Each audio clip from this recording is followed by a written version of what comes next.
Business Journalists in France, episode 75. Hello, I'm Annie. And today I'm going to talk about transportation by bus in France. Now, I hesitated in choosing this subject because I think I know what you're thinking right now. You think, hey, never take the bus. The bus is seedy. Why is she talking about the bus? Well, in light of what happened in France just last week, I think this is important. If you remember last week, which is the last week of June 2015, if you're listening in the future, because with a podcast, people do that. They can listen whenever they want. It's on demand. Okay, so last week there were 2 strikes going on at the same time in France. The taxi drivers were mad about Uber, and the train people were mad about something. I don't know what. They're always mad about something or other. And now they're warning about air traffic controllers going on strike as well, which they do on a regular basis. So in France, it's a really good idea to understand the bus system and all the alternative ways that you might need to get around, because you never know when there's going to be a strike. And if you're only here for a couple of weeks, you need to be versatile and you need to take whatever mode of transportation works for you at that time. Okay, there are some definite advantages of buses. First of all, buses are inexpensive. And if you have a teenage or a young adult in the family who wants to come backpack through France, chances are they are not going to be paying the big bucks for, first class airfare. So they will need to look into buses. So that's where this information comes in handy. Also, buses let you see more of everyday life in France, because everyday French people take the bus. That's true in France anyway, and in many countries in Europe. When I did the survey, and I asked you for survey questions, and thank you again for those of you who responded, that was very helpful, I realized that the vast majority of you are Francophiles. You are people who understand France, have been to France for the most part before, you love it, and so people probably turn to you for advice. You probably have people in your circle of influence who say, hey, my kid's going to go to Europe for a month. What can he do, And so I think it's good for you to know this stuff.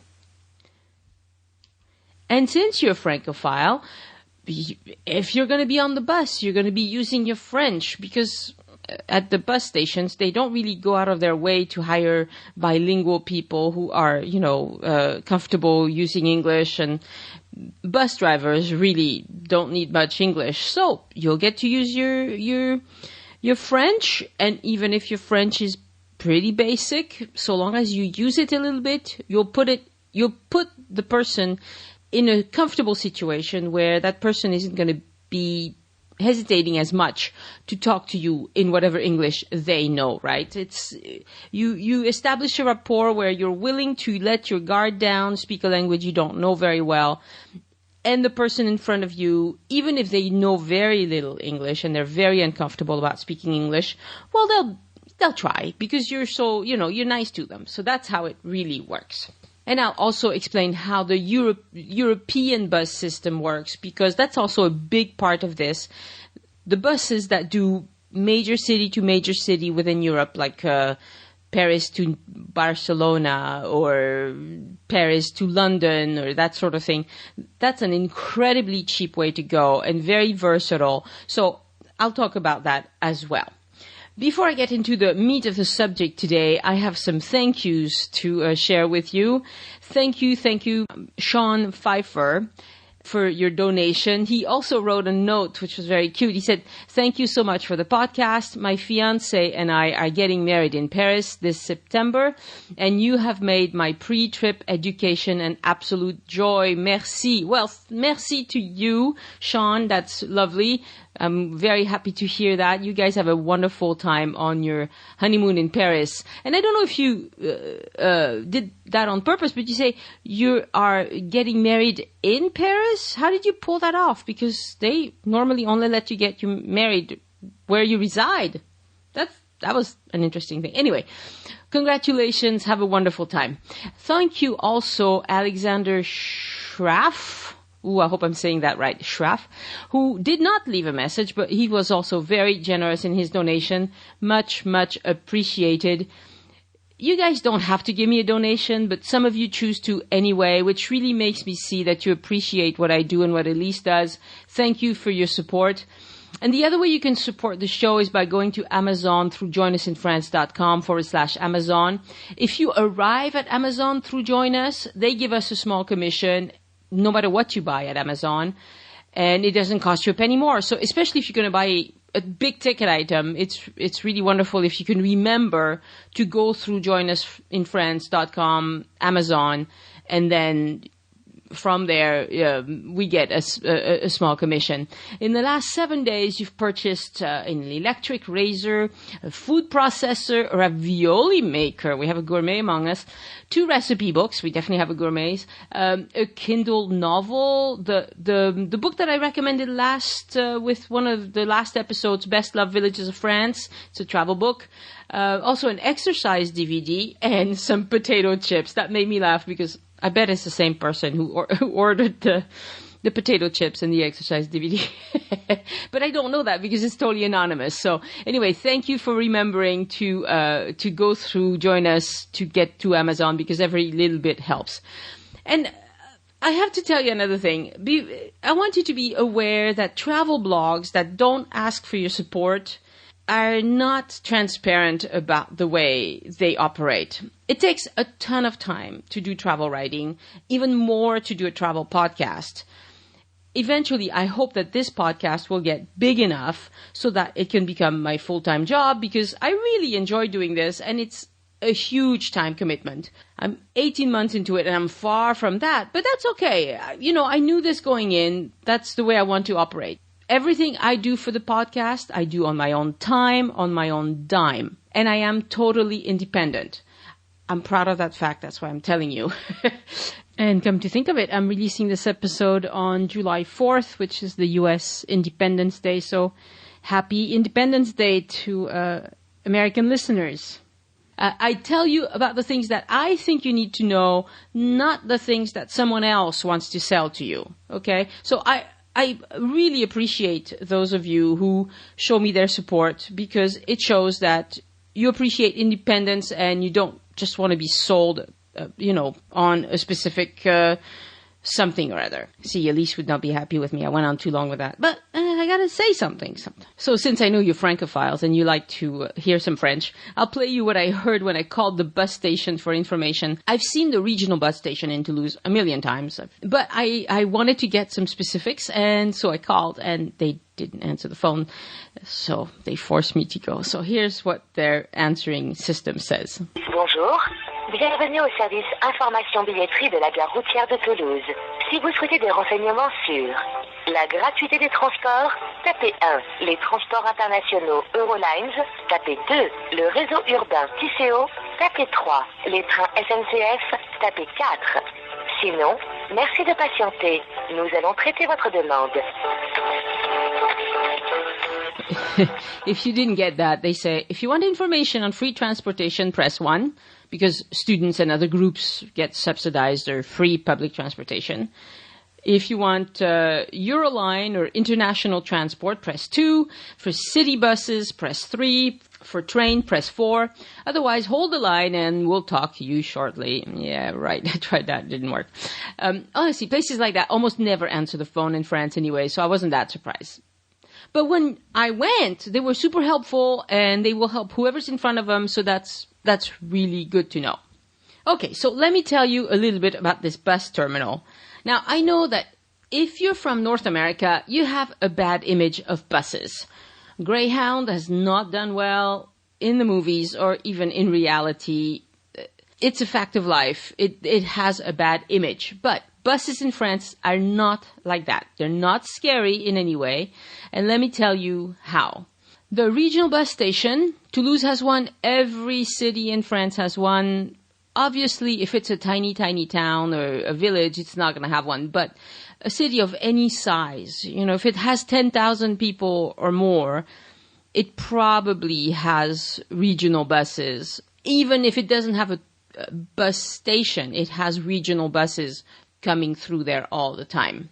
The regional bus station is very much like a train station or an airport, but a lot smaller. And small is good, especially if you're not sure where you're going. It's a lot easier to make sense of a bus station than it is of a massive airport. There are electronic boards, just like at a train station or airport, that show you all the upcoming arrivals and departures. There are platforms where people go to wait as the time gets close. The bus pulls right up to the platform number where it's scheduled to go. In Toulouse, there's a roof over that platform and no windows, obviously, because, there's buses driving in and out, so they have to have fresh air. But it's, you're not going to get rained on. But they also have an inside waiting room. If you have to stay longer, that's where you'd go. It's air conditioned. You can sit. It was really good. It was a super hot day when I went. This whole week has been super hot in France. So it was good that the air conditioning was working really, really well. Also, there's a bathroom in there. Now, it wasn't a great bathroom, but the place was clean. It smelled okay. The problem is that they didn't have any toilet paper and no soap. So bring tissues and hand sanitizers, which you should do anyway when you're traveling. I'm sure you know that. Okay. There are also people to answer your questions, which is good. There's a small cafe where you can have snacks, sandwiches, drinks, basic food, but there's stuff. There's also a vending machine if you're in a hurry. They have representatives for all the long distance buses that go far away to other to other European capitals, except for Megabus. That's a big bus company in Europe, and they do everything online. They don't have a representative anywhere. That's how they keep the cost down, and they are pretty mighty cheap. So, where can you go on a bus? Well, just about anywhere. But there are many types of buses in France, and that's one of the tricky parts. That's why I wanted to talk about it, to explain it, because you will see buses and you won't know what is what. The first type of bus we have in France is school buses, and they are not big yellow buses, and they can come in any color and size or whatever. I mean, you won't know that it's a school bus. I mean, if it's full of kids, you'll probably get the hint, but they're not very easily recognizable. There are city buses, and each city has its bus system. In Toulouse, it's called TCO. They were on strike for 7 weeks recently. Okay. Each city has its own buses, but they only go around the buses in the surrounding towns. You'll probably take city buses. I've recommended city buses many times. I think it's when you have the choice between a metro and the buses in Paris, especially, I would take the bus, because at least when you're on the bus, you can see what's going on. It's more relaxed. I prefer the bus to the metro personally, and you don't have to climb all those stairs. So that's the second type. So we have school buses, 1, city buses, 2. Third is regional buses, and each region does those a little bit differently, and I'll talk about that too. The fourth type is European buses that go from one major European city to another, and that's a very cheap way to go. So I'm not going to say any more about school buses or city buses, other than to say that they are well loved, used by lots of people. Even those who own cars use the bus because it's so convenient. I even know people in France who don't want a car because it's way too much trouble, and they get around just fine on public transportation. That would be a really unusual attitude in North America, right? In France, it's not. There are even teenagers who do not want a driver's license because they don't see the point. It's kind of hard to take a French driver's license. It's much, much harder than it is in North America. In England, it's the same. It's very difficult as well. So there are young adults who say, I don't want to go through all that hassle. I take the bus, I take the metro, I take public transportation, I'm fine. Of course, it's foolish not to learn how to drive just because you don't need a private car right now, but it happens quite a bit. When bus systems are well designed, users don't want to go driving themselves. That's how it works in Europe anyway. And that's a definite cultural difference between North America and Europe. In big cities in France, driving and parking are really difficult. It makes sense to use public transportation because if you don't, you make your life miserable. And that goes for visitors too. If you are going to visit large French cities, you don't need a car. You will be better off without a car. And even if you have a car because you want to do that, to go from A to B, then when you arrive in your rental car, park it somewhere at your hotel or at a public parking lot, whatever is available, and leave it there for the duration. Then go on to take public transportation. I'm not just preaching that because I'm a tree hugger or anything. But really, driving in the biggest French cities is not conducive to a relaxing vacation. All right. Now I'm going to explain something really important, very simple, but pay attention for a sec. The regional bus station is also where you go get the buses that can take you to Barcelona and to London and to Prague and to wherever else you want to go, okay? So it's called a regional bus station, but that's also where the buses that go a long distance stop, okay? Regional buses, how do they work? Well, the issue is that it depends on the region. That's the difficulty. I mean, they all work kind of the same, but they're named something different, and there isn't like a website I can send you to, one website that would have all of that information. It just doesn't exist. Each place does its own thing. So, in Toulouse, the regional bus system is called Arc-en-Ciel, which means rainbow. In a nearby department, the Tarn, it's called Tarnbus. In several departments, it's called Transbus, Transbus. In the Ain department, which is Bourg-en-Bresse, it's called un car. Like I explained in episode 73, in France, a car, C-A-R, is a bus. It's not a car, it's a bus. And to make things even more complicated, and, you know, in France, we love to make things complicated, really. It's a pastime of ours. These are called regional buses, but they are administered by each department. And France has 101 departments, just like the Dalmatians, right? They're called regional buses because they can take you anywhere in the surrounding region. So how do you find the bus you need? Well, the easiest thing to do is go to your favorite search engine and type in the words bus, B-U-S, bus, regional, bus régional, regional, spelled the same, and the name of the department you're in. So if you're in the Gironde, which would be Bordeaux, well, you type in bus, regional, Gironde. Now, if you type Bordeaux, you will find it some of the time, but not always. That's why you need to know the name of the department you're in. And if you're like most tourists, you don't maybe know what department you're in. So the way you find that out is look at well, I'm assuming you're in a hotel. Look at the hotel address. What you want is the zip code, and the first 2 digits of the zip code are the department number. It's the same number you see on the license plates as well. So once you know your department number, you go to joinusinfrance.com/75 and look at the gorgeous map that I found. It shows all the departments with their number.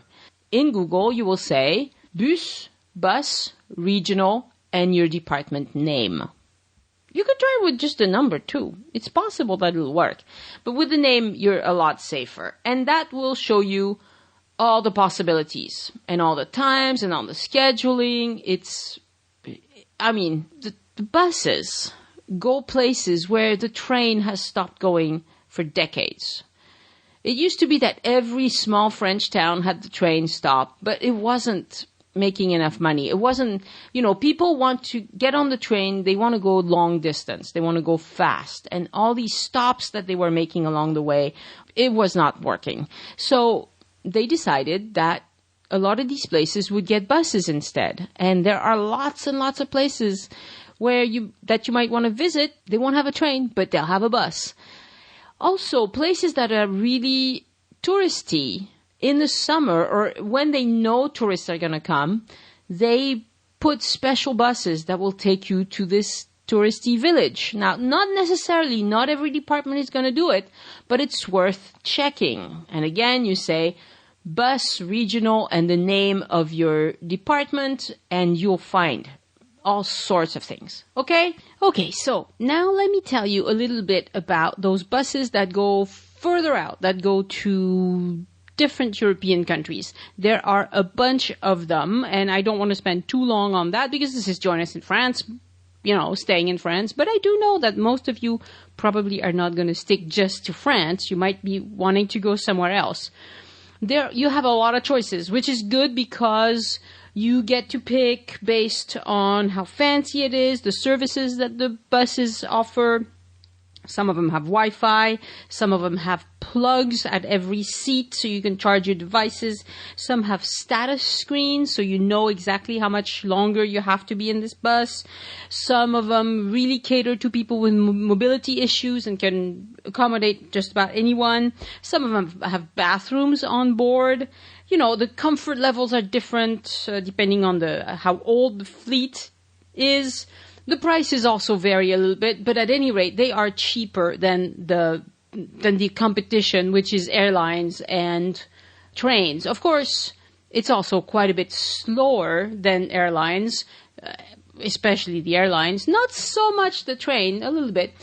What happens in those is typically you'll make a stop at every major city along the way, and because of border issues, they also often check ID at the border, where they don't check ID a lot with individual cars going back and forth. But with those big buses, they do tend to stop them and check ID. So that it does take a lot longer than if you were flying, but it's also a lot cheaper. So there you go. So let me mention a few of the possibilities. There's one called Easy Lines, and I'll put links on the website on joinusinfrance.com/75. So Easy Line is ISI and then lines. Eurolines. Megabus is another one. Ibero Coach, that's for going to Spain and to Portugal. There's one called National Express. Another one called Bus Europe that looks like it specializes for destination on the eastern side of Europe. And another one called ID Bus. Anyway, there's a bunch of them. Competition, it's a very, very good thing. Okay. In recent weeks, I have asked for more interaction on Facebook and so forth, and you've responded very positively, which is wonderful. Thank you to all of you who talk back on Facebook. I enjoy that.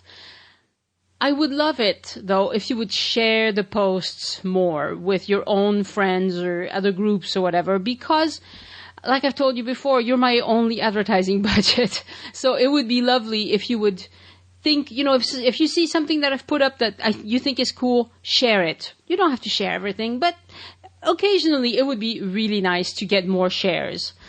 Okay, thank you for that. And because today is a little bit of a shorter show, I'm going to do something I haven't done before, but I've been asked for this. The other day I was listening to a talk show on France Culture. And on France Culture, they tend to have, cultural shows. And this was a historical show. And this was a show about the cheese Roquefort, which I enjoy very much. So I listened to it. And they introduced the guest who had written a book and was a PhD, doctoral level professor at a university, etc.